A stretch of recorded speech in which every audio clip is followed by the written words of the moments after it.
The news has been newsing this week. Let's get into why the Mirror had to publish a public apology to Prince Harry, and why Piers Morgan is having the worst week ever. All I'm going to say is I'm not going to take lectures on privacy invasion from Prince Harry, somebody who spent the last 3 years ruthlessly and cynically invading the royal family's privacy for vast commercial gain and told a pack of lies about them. So I suggest he gets out of court and apologises to his family for the disgraceful invasion of privacy that he's been perpetrating. Sweet, sweet whataboutism. Couldn't happen to a more deserving person. In this video, we are going to get into the latest of Prince Harry's court cases against the Mirror Group. And we're going to take a look at the tangled web, which is Camilla, Charles, Mark Bolland, Guy Black, and various editors of British newspapers in the late 90s to early aughts. And oh yes, the whiteboard is involved. Going back to that article in the Mirror, the apology kind of reminds me of that apology that you're forced to make to your sibling when you're caught doing something wrong by your parents. You don't really mean it. You're kind of just doing it to stop the damage and so you don't lose your Super Nintendo. That's a deep cut. Here's what they say, quote, "The publisher of the Mirror has unreservedly apologized to the Duke of Sussex for an instance of unlawful information gathering, the High Court has been told," end quote. An instance. I'm going to do a separate video on this article because it's amazing and just like inspires me. I want to do this kind of journalism. In his May 9th, 2023 article, Tom Lamont writes, "Meanwhile, according to court-submitted evidence, the Mirror Group employed at least 25 different private investigators to spy on Prince Harry over time. More if you include his associates," end quote. I am side-eye emoji at this one instance claim.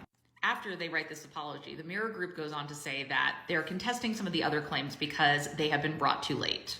And we're seeing this tactic in other places as well, that he waited too long to bring these claims. Quote, "A spokesperson said, 'Where historical wrongdoing has taken place, we have made admissions, take full responsibility, and apologize unreservedly. But we will vigorously defend against allegations of wrongdoing where our journalists acted lawfully,' end quote." Well, duh.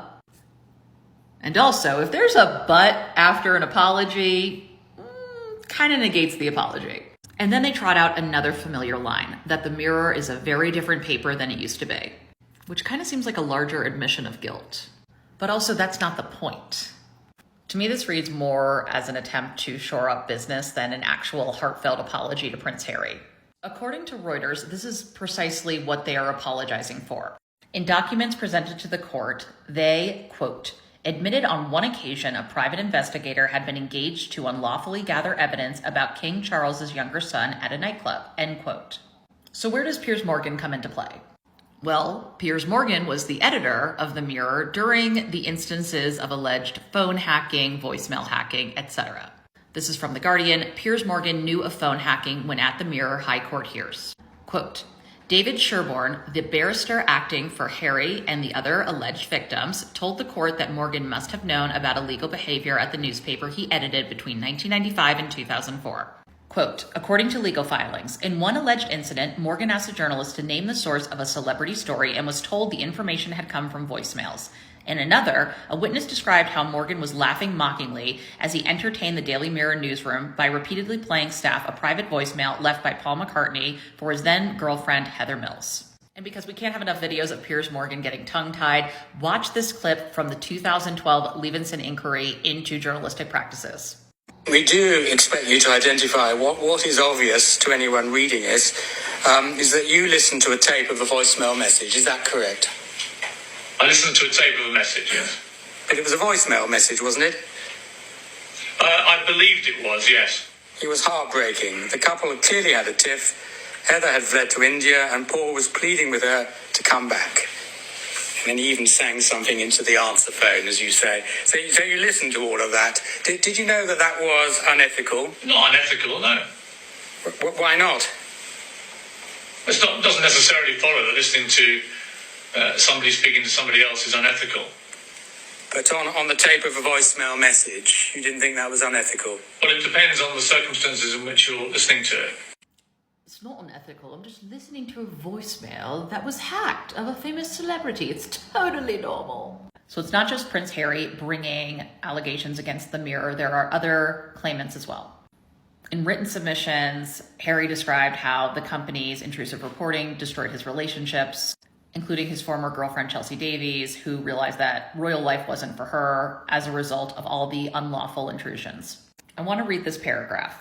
Quote, "In the case of Prince Harry, the company apologized for a single instance of illegal information gathering on the royal, but it insisted there was no evidence that its journalist hacked his mobile phone and said many of the stories about his private life came from other sources." End quote. And in this article from The Guardian, quote, "The Mirror lawyers state that the real source of the story was probably Charles's former press chief, Mark Bolland, who had a strong personal relationship with Morgan involving regular calls, meals, and drinking sessions together." End quote. The implication being the call is coming from inside the house.